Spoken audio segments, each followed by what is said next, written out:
BDXCon is coming to Berlin. Sign up now to get early access to tickets and a 20% discount. These tickets will go fast, so don't miss out. Personal wealth of 834, good lord.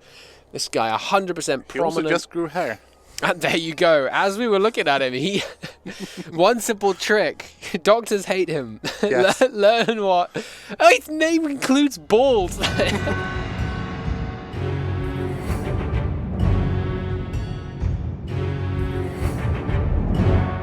Hello everybody and welcome to day 2 of Dividing the Spoils, our glorious Imperator Rome multiplayer. Once again, I'm Michael, joined by... Cats, the lovely Cats, my expert advisor. Last episode, of course, we had much glorious warfare. Phrygia, under Spiffing's noble leadership, failed to hold off the hordes from all directions. Sadly, we should mention we are down a player. We have lost our player from Persia, sadly, for today. I expect to possibly see some upheaval of the structures that we've seen so far. Definitely. So we might see some good backstabbing. In the north, the German hordes, there was a problem last episode, or, I mean, kind of a problem, kind of awesome. Prussian Prince wants to form Swabia, which requires him to have as his subject, or own, all nations of his culture. He can't do that, because Marbrazir is of his culture. So we'll see. And also his ally. And also his ally for now. The other thing to keep an eye on, Armenia is a mere 8 months away from a civil war. So the first, of course, interesting thing that's going to happen today, in all likelihood, finally, a Thracian, Phrygian peace deal. Bring it on. I want to see Aldrahill claiming the true glory as the outside contender. My God! Wow. Oh. I think it's probably for the best that our dear Stellar player did not join today. Elsewhere in the world, looks like Carthage is more or less getting a... Oh, yep, But and there they go. they are at war with Rome at this point. Oh my God, I didn't notice that. The first Roman-Carthaginian war. Good spot. Look at that. And they have as a goal to take Carthage. Oh, that is a bold move. Feedback could have been accused of being a little inactive in previous sessions. Now, anything but. But we'll see. I mean, with Rome's whole navy stuck in there, I don't know. Ticking war score is going to kill him. I think you're probably right. I don't know what. I mean, he just wants to flex, right? He wants to get involved. He wants to do more stuff. But how's he going to do that? People chat looking at Boy. Let's take a look at Boy. Boy up the north is so far surviving. They've got a relatively decent little alliance chain. Looks like Rome's going to have to bust through Boy's alliances if he wants to actually head north. Meanwhile, in Armenia, that revolt has broken out. We're looking at a substantial numerical advantage for Shen here in Armenia. So it looks like he is going to be able to bring things back under his control. But you don't want to be facing this in the first place, right? Because it's just causing damage to your nation. Yes, because this is...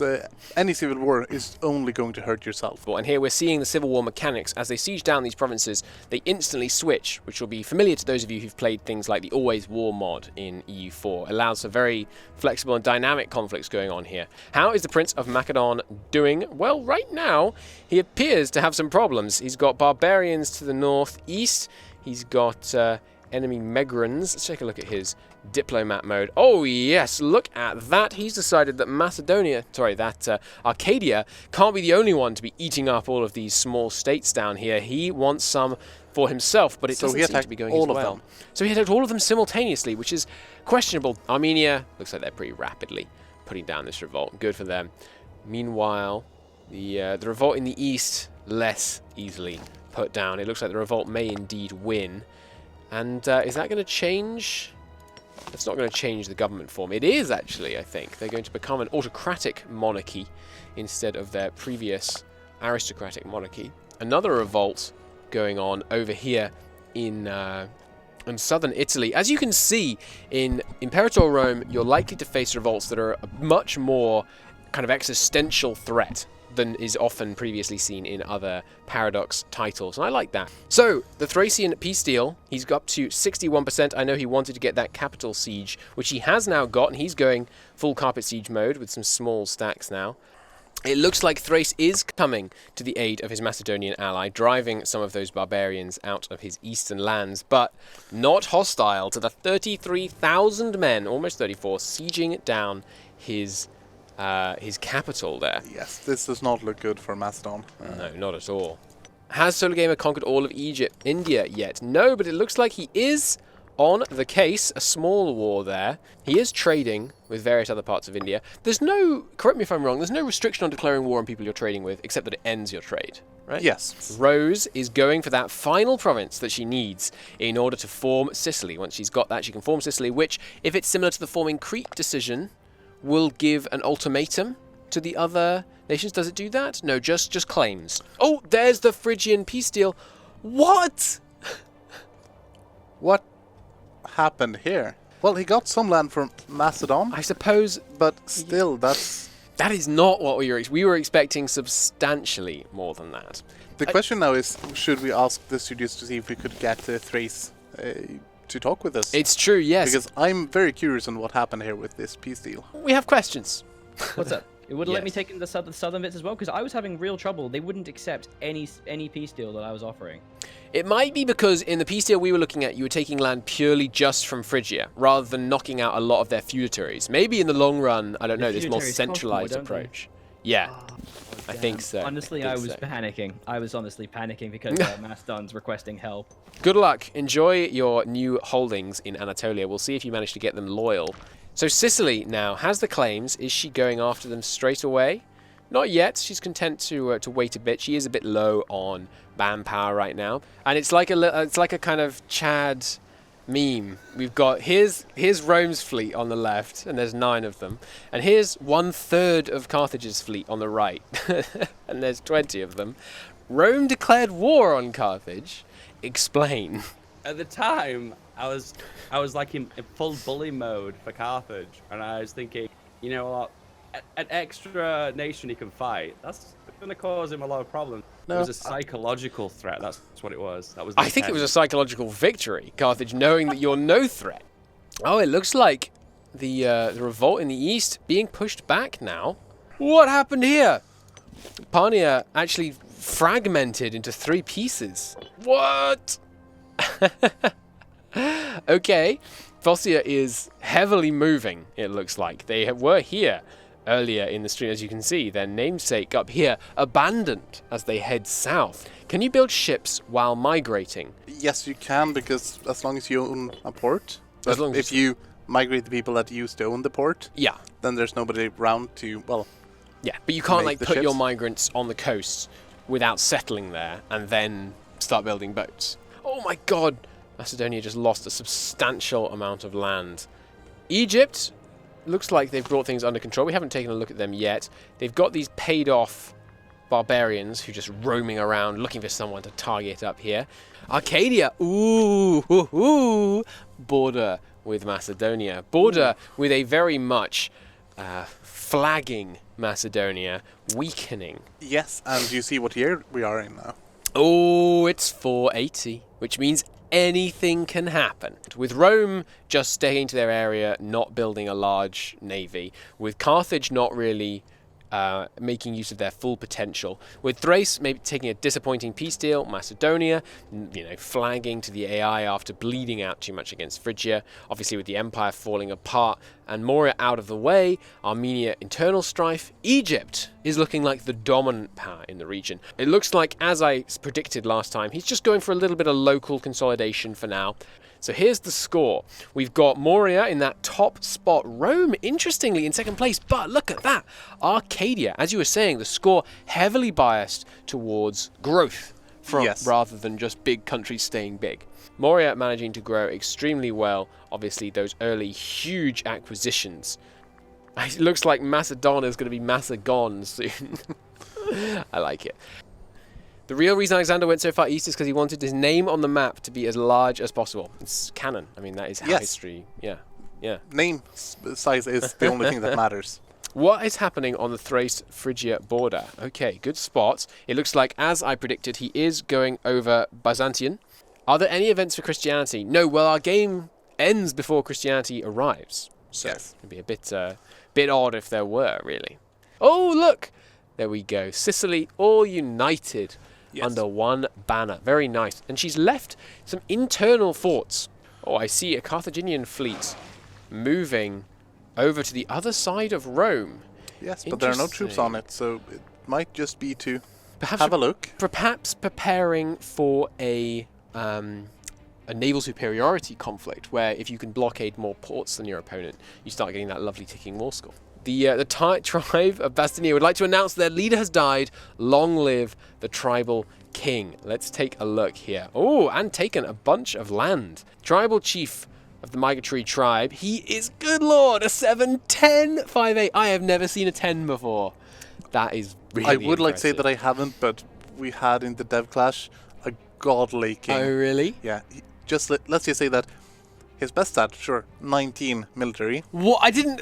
You could go to 19? Does it still keep giving you more and more military power, or is it capped? Why would it stop? Oh, that's beautiful. The king in the north. Absolutely. King Yes, in the north. that is one fantastic king. Personal wealth of 834. Good lord.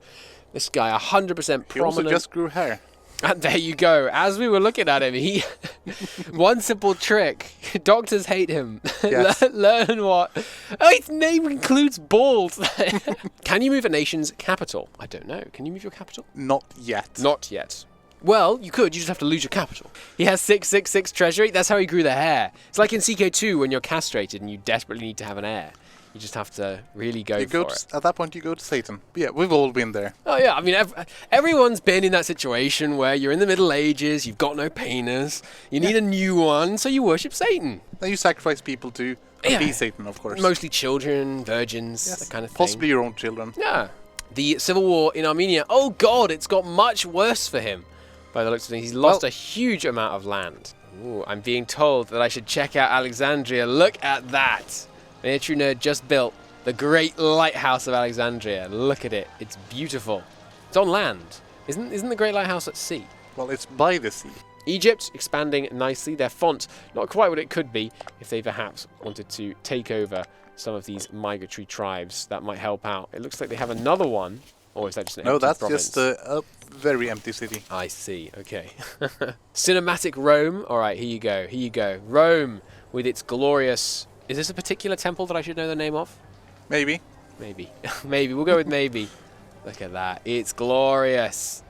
Glorious. Ooh, Rome's shipbuilding has kicked into gear. Rome plus Egypt could now take Carthage. I would be very concerned if I was sitting in the city of Salt. Yeah, you're right. Egypt and Carthage have actually allied. We are now outside the beginning time frame. That is interesting. Wow. Which means perhaps those boats are destined for Sicily. They're aiming for Rome, John says. Ooh. I mean, Sicily. I would get a Sicilian vassal and then combined, you vassalize Sicily and you say, look, it sucks. You're going to be my subject. But on the other hand, how do you feel about having Rome? Saxony is a thing. Saxonia! There you go. Look at that. Ooh, the first new name. Yes, first for this session anyway. The total score for the teams, I am pleased to announce, drum roll please, the Mediterranean team in the first slot with 3,813 points, a very respectable amount. Let's get the score on screen while I go through these. In second place, the Contenders with 3,306 points. Then the Dodaki with 2,665. As you can see, all three of those within 1,000 or 1,250 point margin, relatively close to the top, slightly lower down, but no doubt to explode later on in the game. The Germans with 619 points. It's true, the teams no longer officially exist. Rome also, worth noting, has actually unseated Moria from their top spot, and they are continuing to grow at quite a rate. Moria, meanwhile, relatively slowly expanding into various of these Indian states, but they're getting there, They're playing a very peaceful game so far. The Empire successfully putting down the revolt at long last, mostly crushed it now. Will they be able to regain their northern territories? We'll have to see. And also Armenia has put down their revolt. What I want to see is, can Macedonia recover? Because he's still in that civil war. Where is the... Oh, God. Because of the fleet problems, the civil war is holding Chios and Samos over here in the eastern Aegean. Oh, that is not what you like to see. Fun thing, over by Carthage, we have an interestingly named country. Oh, yes, we have... LOL. LOL. Well, not quite, but still. It's LOL. Well, for headcanon, it's LOL. Spiffing Brit seems to be in a bag spot. We'll take a look. We'll take a look. Oh, he certainly is. Good lord, Spiffing, what have you done? Where are your exploits now, Spiffing? Ooh. Harsh words from chat. There we go. Hang Gardens of Babylon over here. John, what have you done? Exactly. What has John done to the pyramids? They've been stolen. All right. I am very concerned for the future of Carthage, because once John's done in Knossos, I think his next target, it's got to be someone to the west.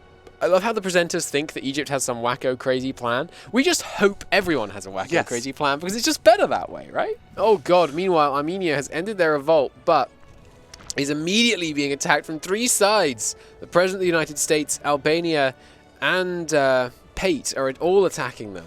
And we seem to have a revolt up in Saxonia now. Oh, really? Yes. Yes, so he does. A rebellion. That's splitting his nation. A pivotal battle of the rebellion currently going on. It looks like he's going to be able to pull it out, despite the fact the enemy has quite a few chariots. It's going to be extremely close. One enemy chariot retreats.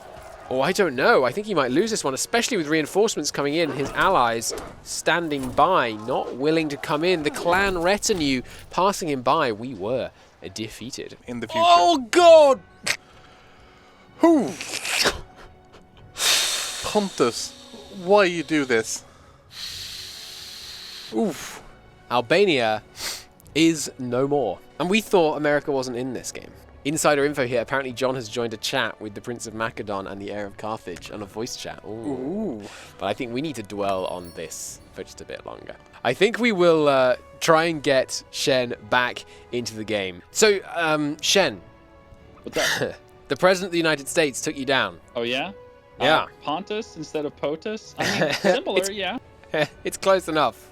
President of not the United States. Perfect. There you go. That works really well. Rod is in agreement that perhaps Pontus would be a great idea to have you take up arms as your former enemies. You really think so? Aren't they just going to be, like, full of rebellion? I mean, isn't that your wheelhouse at this point? Yeah. So, Arcadia, looks like you've continued your consolidation well. Looking good there. The agreement that we had with Macedon and Thrace yesterday was for them to hand over Corinth once they were out of their wars. So as soon as Macedon went to peace, I went up there and I was like, okay, so the deal was that we all ally each other and form a power block over here. You hand over Corinth this payment, and that's what we're gonna do, right? And they basically told me they don't need us anymore. All agreements were null and void, and I'm on my own. So meanwhile, Parvus in Getia, looks like you've grown quite a bit. I have. Feeling pretty swole. Very nice. Yeah, looking. You've got the good kind of length name to get a really sexy font if you're going for size there. So you've got an inherent advantage. You know, every Paradox game is all about that font. Do you think we can expect to see much action on? In terms of actually going against the other players this session, or are you more biding your time, growing strength for next time? Well, let's say I've got my eyes on Venice, and I'm slowly working my little... Interesting. We just need to get closer to them. My goal is to drop a tribe on Rome itself. That's the dream. How could that not be the dream? I mean, we're certainly with you on that. That sounds great fun. Yeah. My 2 goals today is to see Carthage salted and Rome sacked. Sounds great to me. All right, good luck to you, Germans. We'll catch up with you again at the end. Thanks for talking to us. Good luck with all your civil wars, your name changing, and your settling magic. See you later. Cheers. Bye. Bye.